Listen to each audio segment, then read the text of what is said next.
네, 오늘 금요기도에 올라오신 여러분을 주님의 이름으로 사랑하고 축복합니다. 오늘 말라기 1장을 통해 하나님을 존중하는가 경시하는가 라는 제목으로 말씀을 드리고자 합니다. 하나님을 존중하는가 하나님을 경시하는가, 어떻게 하는 것이 하나님을 존중하는 것이고 어떻게 하는 것이 하나님을 경시하는 것인가 라는 것입니다. 한국의 자랑인 손흥민 선수 이야기로 오늘 설교를 시작하려고 합니다. 손흥민 선수가 속해 있는 영국 프로 축구팀 토트넘 하스퍼 팀 이야기입니다. 손흥민 선수가 토트넘의 주장으로 임명이 되었죠. 그 임명된 팀 미팅 이 현장의 영상을 보았습니다. 아시아 선수로 영국 프로팀 주장이 되는 것은 빅 뉴스입니다. 손흥민 선수는 영어도 잘할 뿐만 아니라 그만한 경험과 실력 그리고 그만한 성품도 갖추고 있기 때문입니다. 또한 그 팀은 감독도 바꾸었습니다. 새로 임명된 포스테코 글루 감독이 손흥민 선수를 클럽의 새로운 주장으로 임명하는 순간을 토트넘 하스퍼에서 영상을 올렸어요. 먼저 감독이 나와서 조금 이야기를 합니다. 그대로는 아니고 조금 줄여서 옮기겠습니다. 좋은 아침입니다. 여러분, 몇 가지 이야기를 할까 합니다. 그 중에 하나는 내일 개막전이 있다는 것입니다. 내일 경기에 필요한 정보를 다루고 내일 경기 준비를 하겠습니다. 경기를 시작할 때마다 하루 전날 이 드레싱룸에서 만날 텐데 여러분이 최고의 상태가 되고 더 발전하고 매주 퍼포먼스가 향상되도록 만듭시다. 이런 맥락에서 책임이라는 것은 여러분이 스스로 지는 것입니다. 우리가 무엇을 추구하는지, 우리가 무엇을 보게 될 것인지 태도에 달려 있습니다. 여러분에게 그 의지와 태도를 보고 싶습니다. 이런 맥락 안에서 우리에게는 이런 실천하기 위한 리더십이 필요합니다. 새로운 시즌을 위한 리더십이 필요합니다. 제 판단에는 흥민이가 다음 주장을 맡는 것이 좋겠습니다. 새로운 캡틴 축하합니다 하니까 이제 손흥민 선수가 나오면서 다 같이 박수를 칩니다. 손흥민 선수가 나와서 발언을 하는데 이렇게 얘기를 합니다. 짧습니다. 여러분, 제 생각에는 이번 시즌 정말 중요한 시즌입니다. 주장으로서 제 생각은 우리 모두가 책임감을 가지고 좋은 행동을 보여주고 좋은 훈련 세션을 가지는 것이 중요하고 지금 이 공간이 제일 중요한 곳이라고 생각합니다. 모두가 체계적인 준비가 중요하다는 것을 아실 것입니다. 중요한 시즌입니다. 하나로 뭉칩시다. 같은 목표를 향해 같은 발걸음으로 우리에게 주어진 중요한 시즌을 나아갑시다. 아주 간단하면서도 명료한 주장의 발언이었습니다. 자, 이 영상을 보면서 새로 임명된 포스테코 글루 감독이나 손흥민 선수가 공통적으로 가장 강조하는 단어가 저에게 눈에 띄었어요. 그것은 책임이라는 단어입니다. 그리고 의지와 태도, 그리고 좋은 행동이었습니다. 상황과 환경은 어렵습니다. 감독이 바뀌었습니다. 이 감독은 이 영국 프로축구에 온 지 2년밖에 되지 않았습니다. 하지만 대단히 훌륭한 감독입니다. 그래, 말 하나하나가 진정성이 있어 보였고 좋아 보였습니다. 그러나 감독도 캡틴도 바뀌었습니다. 그 유명한 골키터인 해리 케인도 영국 그 팀을 떠났습니다. 그러나 어려울수록 중요한 것은 책임감을 가지고 그리고 바른 태도와 바른 좋은 행동을 보이는 것입니다. 사랑하는 성도 여러분, 모든 시대는 어렵습니다. 오늘 함께 다룰 말라기 1장의 배경이 되는 환경도 어렵습니다. 예수님께서 이 땅에 오시기 전 400년 전까지를 신구약 중간시대라고 얘기합니다. 다른 별명으로는 암흑시대라고 얘기합니다. 그만큼 어려운 시기입니다. 말라기는 어려운 시대의 마지막 선지자입니다. 자, 오신 날은 메시아는 오시지 않고 약속한 나라는 세워지지 않았습니다. 자, 이럴 때일수록 백성들이 어떻게 해야 되겠습니까? 하나님께 대한 바른 태도와 바른 의지와 그리스도인으로서의 책임감을 가져야 했습니다. 이것이 우리가 어려운 시대에 가져야 될 하나님에 대한 태도입니다. 그런데 그들은 하나님에 대한 사랑과 하나님의 공의의 이의를 제기하고 자신들을 다루시는 하나님의 방법에 있어서 불만을 표시했습니다. 하나님은 이러한 백성들의 불만과 그 불만과 함께 나타난 잘못된 태도에 대해서 하나씩 지적하는 본문이 말라기 1장입니다. 첫째로 그들은 하나님의 사랑을 의심했습니다. 따라하겠습니다. 하나님의 사랑을 의심했다. 2절을 같이 한번 보시죠. 말라기 1장 2절을 보면 여호와께서 이르시되 내가 너희를 사랑하였다 라고 하나 너희는 이르기를 주께서 어떻게 우리를 사랑하셨습니까? 라고 대답을 합니다. 나 여호와가 말하노라 에서는 야곱의 형이 아니냐 그러나 내가 야곱을 사랑하였고. 저를 보시겠습니다. 그들이 하나님께 뭐라고 얘기하냐면 하나님 우리를 사랑하시지 않습니다 라고 얘기한다는 거예요. 근데 하나님은 난 너를 사랑한다. 근데 그들이 하나님은 우리를 사랑하지 않습니다 라고 하고 말하는 이유가 뭘까요? 지금 자신들의 환경이 어렵기 때문입니다. 메시아는 오시지 않고 이루어야 되는 나라는 세워지지 않고 환경은 어려우니까 하나님 우리 사랑하지 않습니다. 자신의 삶이 어려우니까 하나님은 나를 사랑하지 않습니다 라고 말한다는 거죠. 하지만 그 힘든 상황을 하나님의 탓으로 돌리는 것은 신앙의 바른 태도가 아니었습니다. 어려운 상황을 보고라도 10명의 정탐꾼들은 불평을 합니다. 하지만 여호수아와 갈렙은 그 똑같은 환경 속에서 하나님께 대해서 바른 태도와 바른 의지와 그리고 책임을 갖습니다. 이것이 우리가 가져야 될 태도인 줄로 믿습니다. 그리고 우리가 이 주위에 10명의 사람들이 원망하고 불평하며 그 환경을 하나님의 탓을 하고 그리고 바른 태도를 가지지 않는 것에 대해서 함께 동조하거나 함께 말을 섞거나 해서는 안 된다는 것입니다. 우리는 끝까지 여호수아와 갈렙처럼 하나님에 대한 바른 태도와 바른 의지를 우리는 보여야 합니다. 그리고 입술로 고백해야 합니다. 사실은 그 힘든 환경을 가져온 것은 하나님 탓이 아니었습니다. 학개서에서 말하고 있는 것처럼 하나님에 대한 바른 태도를 가지고 있지 않았기 때문에 우선순위를 가지고 있지 않았기 때문에 하나님께서 벌하신 것입니다. 하지만 그들이 회개하고 하나님께 돌아온다면 하나님은 기꺼이 그들에게 복을 주실 줄로 믿습니다. 가끔 성도님들 중에는 저에게 이런 얘기를 하신 분들이 있습니다. 목사님, 하나님이 나를 사랑하시지 않는 것 같아요.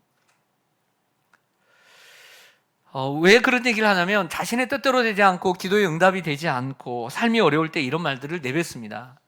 근데 분명히 이런 분들은 삶이 어렵지 않고 자기가 원하는 뜻대로 되면 분명히 이렇게 얘기할 것입니다. 목사님, 하나님이 나를 사랑하시는 것 같아요. 분명히 이렇게 얘기할 겁니다. 삶이 잘 되면 하나님이 나를 사랑하시고 삶이 어려우면 힘들면 하나님이 나를 사랑하시지 않는 것 같아라고 얘기를 할 것입니다. 여러분 어떻게 사셨습니까? 그러나 하나님은 이런 사람들이 자신의 이름을 존중하는 것이 아니라 경시하는 거라고 지적하고 있다는 거예요. 하나님은 자신의 이름이 온 땅 위에 높아지기를 원하십니다. 5절 말씀을 보시죠. 5절 말씀을 보면 너희는 눈으로 보고 이르기를 여호와께서는 이스라엘 지역 밖에서도 뭐하다 하리라. 크시다 하리라. 11절을 보겠습니다. 11절. 만군의 여호와가 이르노라 해 뜨는 곳에서부터 해 지는 곳까지의 이방 민족 중에서 내 이름이 어떻게 될 것이라. 크게 될 것이라. 각처에서 내 무엇을 위하여 이름을 위하여 분향하며 깨끗한 제물을 드리리니 이는 내 이름이 이방 민족 중에서 어떻게 될 것입니다. 크게 될 것입니다. 여러분들 1장에서 하나님께서 강조하는 게 뭔지 압니까? 자신의 이름입니다. 자신의 이름이 이스라엘 밖에서도 크게 되고 자신의 이름이 이방 민족 중에서 크게 될 것이라는 말씀을 계속하고 있어요. 하나님의 이름은 크셔야 합니다. 우리가 예배 전에 찬양했잖아요. 하나님은 왕이십니다. 하나님이 왕이신 이러한 종교가 기독교인 것이지 사람이 왕인 것이 기독교가 아닙니다. 사랑하는 성도 여러분, 여러분의 삶이 힘들다고 해서 여러분들의 삶이 뜻대로 되지 않는다고 해서 하나님이 여러분을 사랑하시지 않는 게 아니에요. 하나님이 여러분에게 하나님이시기를 중단한 적이 한 번도 없어요. 여러분이 하나님의 사랑을 의심한다면 하나님의 사랑을 의심하는 그 자체가 하나님을 존중하는 것이 아니라 하나님을 경시하는 거예요. 하나님이 이렇게 오늘 말씀하고 계십니다. 우리 중에는 하나님을 경시하는 사람들이 있을 수 있어요. 그러므로 하나님의 사랑을 의심하지 말고 어려울수록 하나님에 대해서 바른 믿음의 태도와 의지를 가지고 하나님을 섬기는 여러분 되시기를 주님의 이름으로 간절히 축원합니다. 둘째로 그들은 하나님의 일에 소홀했습니다. 따라하겠습니다. 하나님의 일에 소홀했습니다. 자신의 삶이 어려워지니까요, 이것은 자연적인 현상입니다. 순서대로 생각해야 돼요. 하나님을 잘 믿다가 삶이 어려워지니까 자신의 입술 속에 뭐라고 했냐면 하나님이 나를 사랑하시지 않는 것 같아요. 하나님이 나를 덜 사랑하시는 것 같아요. 이렇게 내 생각과 태도와 의지가 변하니까 하나님의 일에 소홀하게 되더라는 거예요. 어떻게 자연스러워요? 부자연스러워요? 너무 자연스럽죠. 얼마나 자연스럽습니까? 6절에서 8절을 좀 보실까요? 내 이름을 멸시하는 제사장들아, 나 만군의 여호와가 너희에게 이르기를 아들은 그 아버지를, 종은 그 주인을 공경하나니 내가 아버지일진데 나를 공경함이 어디 있느냐? 내가 주인일진데 나를 두려워함이 어디 있느냐 하나, 너희는 이르기를 우리가 어떻게 주의 이름을 멸시하였나이까 하는도다. 너희가 더러운 떡을 나의 제단에 드리고도 말하기를 우리가 어떻게 주를 더럽게 하였나이까 하는도다. 이는 너희가 여호와의 식탁은 경멸히 여길 것이라 말하기 때문이라. 만군의 여호와가 이르노라, 너희가 눈먼 희생 제물을 바치는 것이 어찌 악하지 아니하며 저는 것 병든 것을 드리는 것이 어찌 악하지 아니하냐. 이제 그것을 너희 총독에게 드려보라. 그가 너를 기뻐하겠으며 너를 받아주겠느냐. 이들이 하나님을 섬기지 않는 게 아니에요. 제사도 드리고 예물도 드렸어요. 근데 뭐라고 얘기하냐면 눈먼 것, 병든 것, 저는 것 드렸다는 거죠. 이 말은 하나님 앞에 예배하고 기도하지 않았다는 것이 아니에요. 하나님을 안 믿는 것이 아니에요. 믿긴 믿되 모습만 있고 마음은 없고 하나님의 일에 대해서 그전보다 소홀히 한 거예요. 그 재물을 총독에게 드려봐라. 세상 사람들에게, 지도자에게 드려봐라. 되겠느냐? 아들은 아버지를 공경하는 것이고, 그리고 종은 상전을, 주인을 존경하는데 너희는 나를 존경하지 않고 나를 경멸했다라고 말하는 거죠. 그럼 무엇을 경멸하느냐? 무엇이 하나님을 경멸하는 것입니까? 하나님을 온전하게 섬기지 않는 것입니다.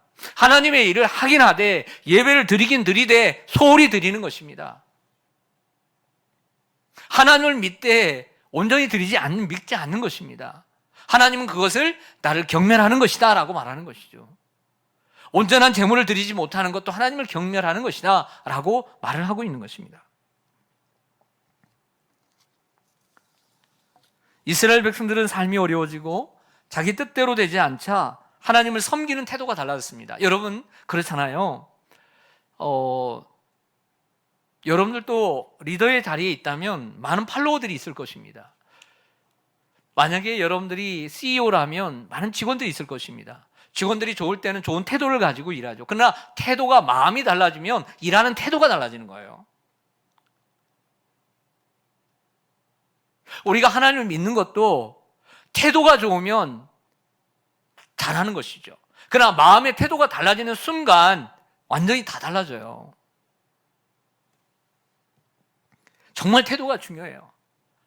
왜 이 현대에 있어서 최고 가는 영국 축구팀이, 그리고 4, 5위 달리는 팀이, 감독과 그 주장하는 그 단어가 태도, 의지, 책임.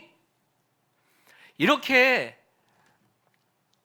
AI가 발전하고 IT 시대에도 불구하고 유튜브가 흥행하는 시대에도 불구하고 그래도 놓칠 수 없는 건 뭐냐면 태도, 의지, 책임이 그것보다 더 중요하기 때문에 그런 거예요. 가정을 살리는 것은 컴퓨터가 아닙니다. 인터넷이 아닙니다. 사이버가 아닙니다. 가정을 살리는 것은 서로를 향하는 책임, 태도, 의지인 것이죠. 교회도 마찬가지입니다. 교회가 크다고 해서 시설과 시스템이 교회를 갖추어주는 것이 아닙니다. 성도 한 분 한 분이 하나님에 대한 바른 태도, 바른 의지를 가지고 각자의 자리에서 성도들이 자신의 책임을 다할 때 교회는 세워지는 것입니다. 그것이 무너지면 건물은 있어도 와야 되는 건 순간입니다. 사탄은 너무나 그걸 잘 알죠. 무너지고 있는 소리가 들리기 때문입니다. 무너지는 소리가 들려도 우리는 어느 한 곳에 그것이 더 이상 무너지지 않도록 계속 붙잡고 있는 사람이 되어야 합니다. 더 이상 무너지지 않도록 힘들지만 내가 그 자리를 지키는 사람이 되어야 합니다. 그래서 함께 모아서 무너지는 것보다 세우는 사람들이 더 많아져서 교회가 세워질 수 있도록 함께 이 시대와 함께 무너져가는 것이 아니라 하나님 앞에 이 교회를 세워갈 수 있는 사람이 되도록 노력하는 사람이 되어야 합니다. 그 사람이 선구자인 것이죠. 사람들이 자신의 삶이 힘들고 어려워지면 하나님 섬기는 자세와 태도가 달라지려고 합니다. 그것은 마귀에게 속아 넘어가는 것입니다. 힘들수록 주님을 섬기는 태도를 바르게 하고 그래야 고통의 삶이 빨리 끝날 수 있습니다. 근데 삶의 태도를 바르게 하지 않으니까 고통의 삶이 지속되는 것입니다. 신앙도 회복되지 않고 삶도 회복되지 않는 것입니다. 하나님은 하나님의 일에 소홀히 하는 이들을 향해 자신의 이름을 경시하고 자신의 일을 경멸했다고 말씀합니다. 그렇습니다. 삶이 힘들다고 하나님을 섬기는 일에 소홀히 하는 것은 하나님을 존중하는 것이 아니라 하나님을 경시하는 것입니다. 요한복음 6장 29절에 예수님께서 이렇게 말씀하십니다. 하나님께서 보내신 일을 믿는 것이 하나님의 일이니라. 우리가 예수님을 바르게 믿고 사는 것이 하나님의 일입니다. 다시 말씀드리면 하나님을 전적으로 신뢰하고 하나님을 예배하고 또 하나님께 기도를 계속하는 것이 하나님의 일이요 하나님을 존중하는 길입니다. 그러나 더 존중한 것은 우리의 마음의 태도에 달려 있습니다. 하나님을 온전히 신뢰하고 하나님을 예배하고 하나님께 기도하는 태도입니다. 사랑하는 성도 여러분, 물질적으로 어렵고 건강이 나이가 들어 좋지 않고 내 뜻대로 인생이 잘 풀리지 않아도 하나님의 일에 소홀히 해서는 안 됩니다. 그것이 하나님을 경시하는 것입니다. 자녀는 아버지를 존중하고 그리고 종은 주인을 존중해야 하듯이 성도는 하나님을 존중해야 합니다.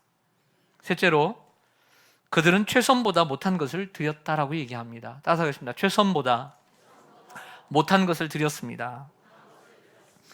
네, 1장 12절에서 14절을 좀 보실까요?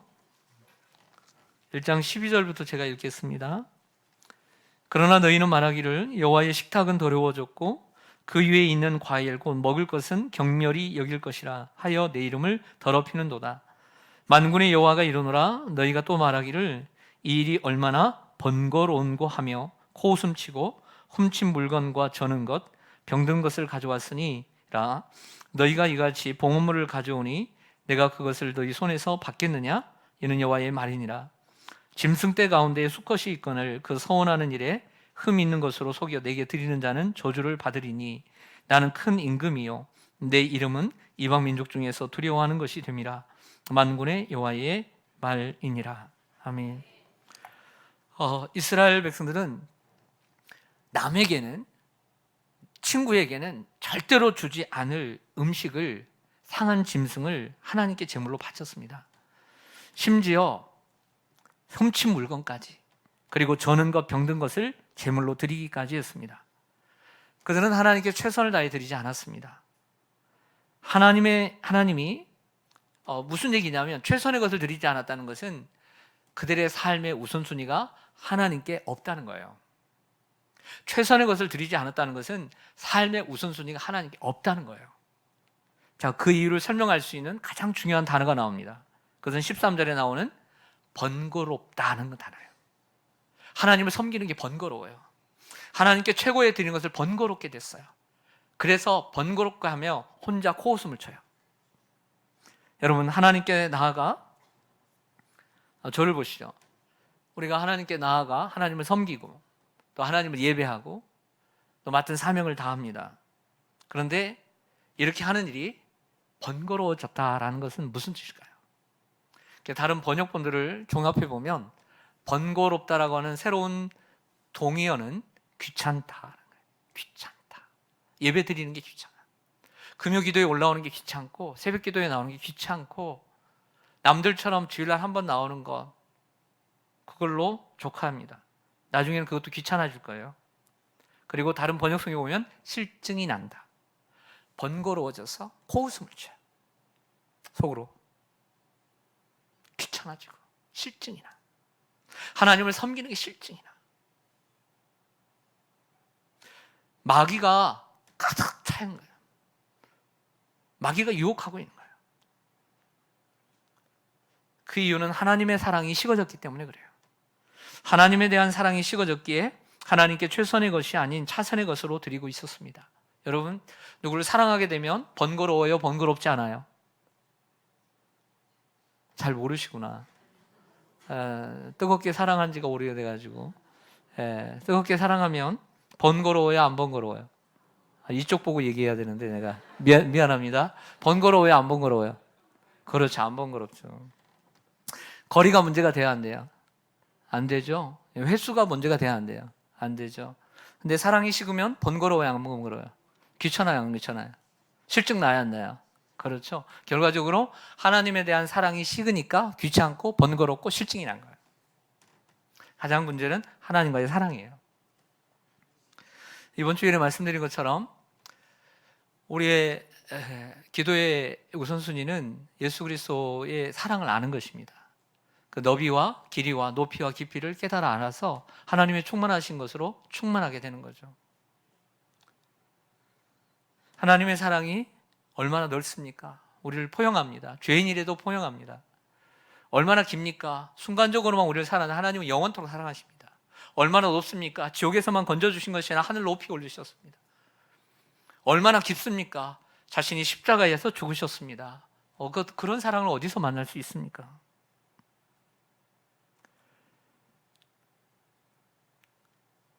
최선의 것이 아닌 차선의 것을 드리는 것은 하나님의 이름을 경시하는 것이고 하나님의 이름을 존경하는 것이 아닙니다.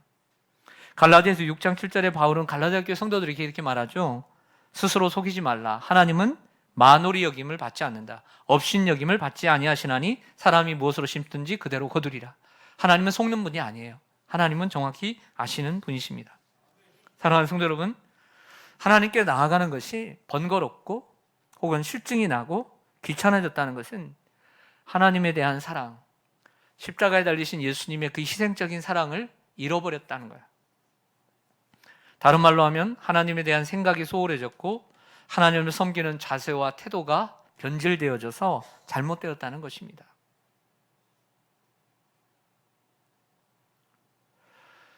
이러한 성도들이 교회 안에서 자꾸자꾸 발생하면 안 됩니다. 하나님에 대한 바른 자세와 태도를 가지고 책임을 다하는 그리스도인이 되시기를 주님의 이름으로 간절히 축원합니다. 아멘. 기도하겠습니다.